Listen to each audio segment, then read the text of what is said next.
యాదాద్రి భువనగిరి జిల్లాలో 2 రోజులుగా కురుస్తున్న వర్షానికి వాగులు వంకలు పొంగి పొర్లుతున్నాయి.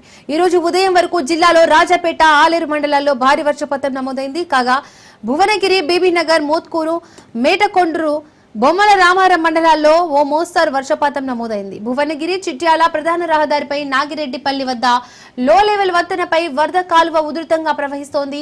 నిన్నటితో పోలిస్తే ప్రవాహ వేగం కొంత వరకు తగ్గింది. కాగా లో లెవెల్ బ్రిడ్జికి ఓవైపు నేత కోతకు గురైనట్లు అధికారులు గుర్తించారు. నిన్నటి నుంచి ఇరువైపులా పోలీసులు బారికేడ్లు ఏర్పాటు చేసి వాహనాల రాకపోకలకు పూర్తిగా నిలిపివేశారు. నిన్నటి నుంచి ఈ రోజు ఉదయం వరకు కూడా ఇరువైపులా 2 కిలోమీటర్ల మేర వాహనాలు బారులు తీరాయి. నందనం పరిసర గ్రామాల చెరువులు అలుగు పోస్తుండటంతో నాగిరెడ్డిపల్లి వద్ద కాలువ నిండుగా ప్రవహిస్తోంది. భువనగిరి చిట్యాల ప్రధాన రహదారిపై వరద నీరు ప్రవహిస్తోంది. ద్విచక్ర ఇతర వాహనదారులు నాగిరెడ్డిపల్లి లో లెవెల్ వంతెనను దాటడానికి ప్రయత్నం చేయవద్దని పోలీసులు ప్రజలకు విజ్ఞప్తి చేశారు.